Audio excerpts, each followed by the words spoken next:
There's an old Tibetan story not just about a monk or a spider, but about the most mysterious and frightening thing of all, the human mind. It's said that a meditation student once locked himself away in a small, candlelit room. He sat, cross-legged, on the cold floor, closed his eyes, and began his practice, breathing in, breathing out, trying to still the storm inside. At first, everything was peaceful, but then he saw it. A small spider, hanging from the ceiling, slowly descending before his eyes. He tried to ignore it. He told himself, "It's just my imagination."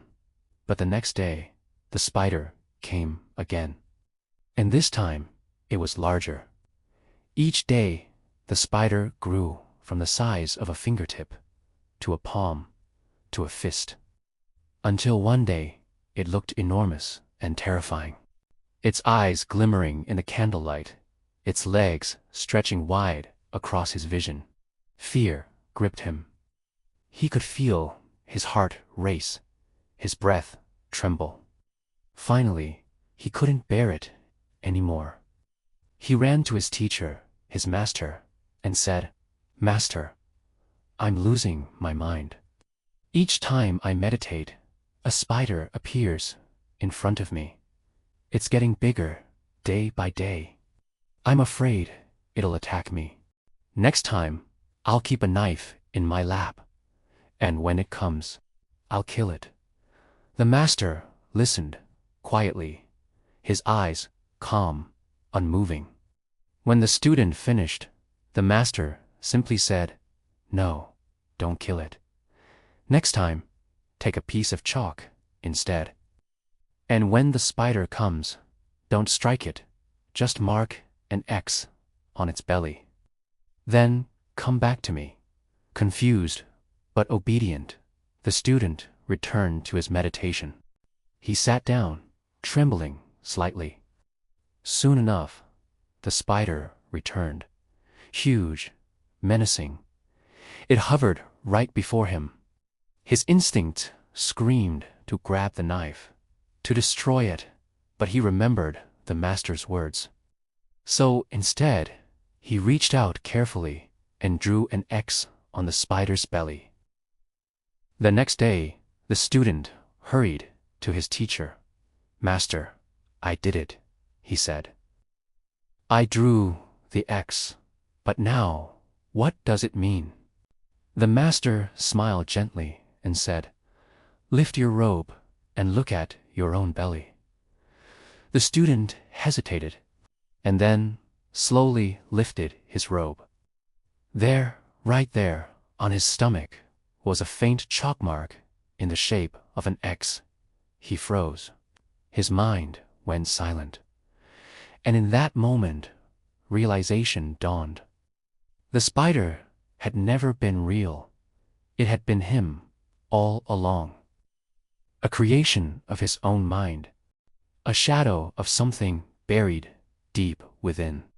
This story may seem like a fable about fear, but it carries a truth far greater, a truth that touches every one of us. The spider represents the demons within us, those fears, insecurities, and suppressed emotions that live quietly in the corners of our minds. Most of the time, we don't see them. We keep ourselves busy, chasing goals, scrolling through screens, talking, working, running. We fill our lives with noise so we never have to face the silence inside. But the moment we sit still, the moment we close our eyes and look inward, those hidden parts begin to emerge. For the student, the spider was real, terrifyingly real, because it came from within. He believed it was an outside enemy, something to fight, to destroy. But in truth, it was his own fear, projected outward. Isn't that what we all do? We blame the world for our pain, the people, the situations, the bad luck, the injustice, when, often, It's our inner world that shapes the outer one. The world you experience outside is simply the reflection of what you hold inside. The student saw a spider. You and I might see rejection, failure, betrayal, or loneliness. But the origin is the same. It starts in the mind. Carl Jung once said, "Until you make the unconscious conscious, it will direct your life, and you will call it fate." That's exactly what happened to the student. His unconscious mind took form in the shape of a spider. And because he didn't understand it, it ruled him through fear. You see, meditation or silence is like a mirror. When you look long enough, it doesn't just show your calm, peaceful side. It also reveals your chaos, your anger, your guilt, your shadows. And that is where true growth begins, not by escaping them, but by facing them. But this is where most people stop. Because accepting yourself completely, your light and your darkness, your strengths and your flaws, is the hardest thing a human can do. Carl Jung also said, "The most terrifying thing is to accept oneself completely, to look at yourself and say, yes, this is me. The good, the bad, the beautiful, the ugly, all of it. It's terrifying. Because once you do that, you can no longer blame the world. You can't say, he made me angry, or she ruined my life, or fate was unfair. No, you realize that everything, every reaction, every emotion, every thought, was born inside you. And when you accept that, you take back your power. You stop being a puppet of circumstance. The spider in your story may look different. Maybe it's anxiety. Maybe it's self-doubt. Maybe it's that small voice that whispers, "You're not enough." You can run from it your whole life, or you can do what the student did.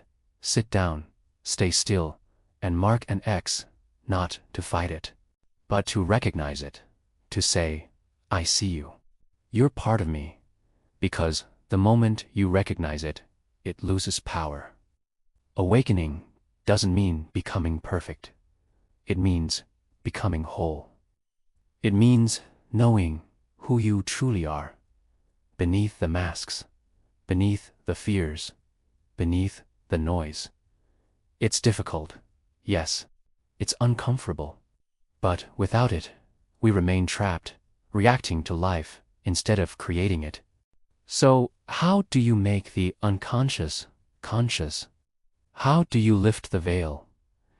You begin with awareness. Watch your thoughts. Notice your emotions. When jealousy appears, don't hate yourself for it. Just observe.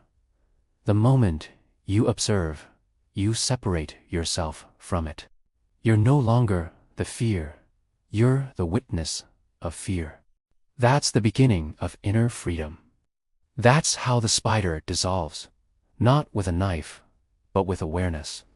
The student's story is our story. Every day we fight our spiders, the illusions we ourselves have created. But perhaps, instead of fighting, we can begin to look within, to understand, to heal, to awaken. Because the real journey isn't out there somewhere in the mountains or in temples. It's inward into the caves of your own mind. And when you reach the deepest part, you won't find a spider at all. You'll find yourself.